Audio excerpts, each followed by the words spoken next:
असाध्यै दुःख दिएको देख्दा यहाँ हाम्रो बारी नै बारी सर्छ। अब तलै छेउमा उँधोतिर रोपिँदाखेरि पनि बाँदरले खाएको गरेर अब दुई सुर्का रोपेर बसिरहेको छु।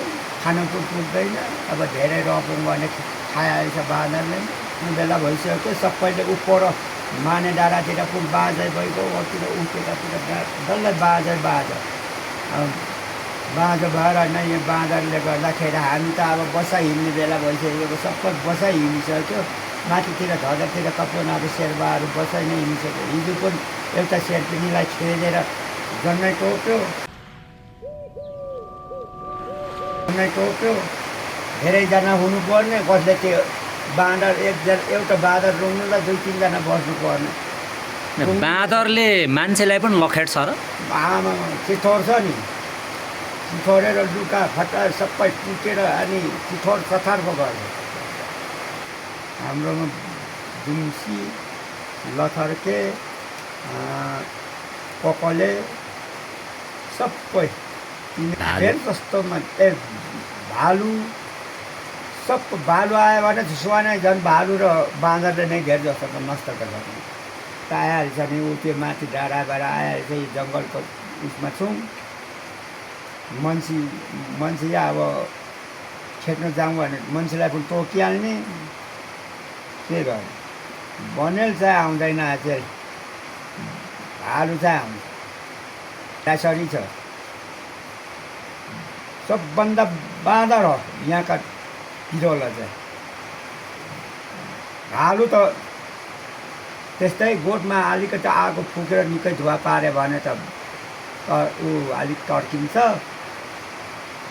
ऊ चाहिँ बाँदर चाहिँ जम्मै बादल लाग्छ, केही देखिँदैन। सबै मकै एक बोकै बेगर हामीलाई त सिध्याइदिइहाल्छ। हामीले चाहिँ सरकारलाई यसलाई चाहिँ निरन्तरमा अब के गरेर चाहिँ यसलाई चाहिँ अब उपाय हामीलाई यो बाँदर चाहिँ उ गरिदियो भने हामी यही सरकारको उमा छौँ।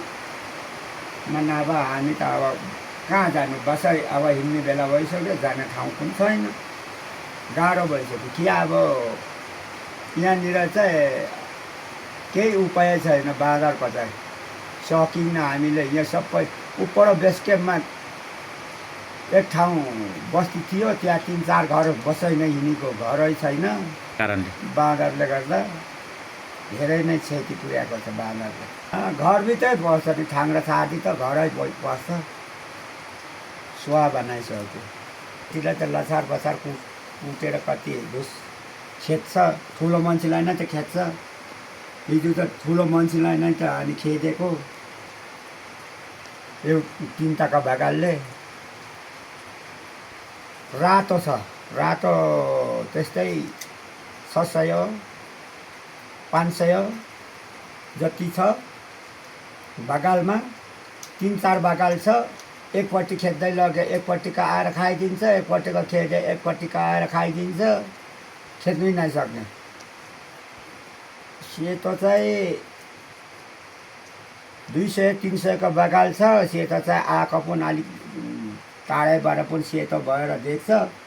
रातो चाहिँ त त्यो यहाँ त त्यो हरियो जङ्गलै जङ्गल छ। जङ्गलमा हरियोसँग केही नचिन्ने त्यो हडकुट्टासँग मिसिजान्छ। ती नै हराइहाल्छ, ती नै आउँदै खाइहाल्छ। झ्यासभित्र पस्दै जङ्गलै जङ्गल छ, हडकुट्टा छ। यो जङ्गलभित्र पस्दै अनि त्यहाँ देख्दै नदेख्ने रातो चाहिँ त्यहीँ लुकिरहन्छ। सेतो चाहिँ अलिक सेतो भएर देख्छ।